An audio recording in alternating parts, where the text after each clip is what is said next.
professional and sustainable leadership, I would say it would come down to the durability to see what could actually continue going if you are not present. With everything falling like a pack of cards if you're absent one day. But I mean, and this is a conversation as well, right? Yeah. And if I use I use my mom because she's probably listening right now. She may make a comment like that. If I didn't do this and do this, it's all hell break loose. And that is something that you will hear women uttering from time to time. So I think placing all of this into the conversation, you would find a number of nuances naturally. Interesting, brother. Yeah, indeed. And how can women build businesses that do not depend on contain availability or exhaustion? How do they build that type of business? Again, this would go back to understand. Okay, so when I say skill versus availability, this is what I mean.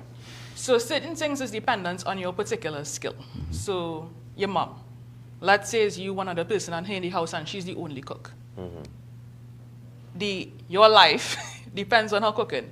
If she doesn't cook in the home, let's say though it's out, whatever the case may be, for you to sustain yourself, you need her to cook. That's her skill. But her availability is something else. So she needs to be able to separate skill from availability, because we have things that could be sustained just based on her skill versus her availability. So once you're able to identify and separate the two, not allow them to overlap and overburden you or exhaust you, that's I guess I would say the equation for sustainability. By nature, women can multitask. We hear that often. I used to watch my mother hand wash on the juking, well, it was a juking board, and she's cooking at the same time. And so many things she's doing at the same time. Never complained about any issue with the chores that she had to do. So she had to balance all of that, and then had to fight up with going to, well, in those days were 10 days and so on. Let's talk about that as for a successful woman, having to manage all these arms of responsibility, should we say, as how best to navigate her way to being successful as an entrepreneur. Multitasking, basically.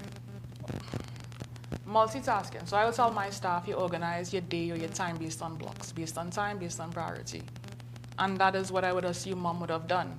But then again, that would again come back to what I was saying earlier when I spoke about silent sacrifice. Even though she was doing it, again, a system without support becomes silent sacrifice.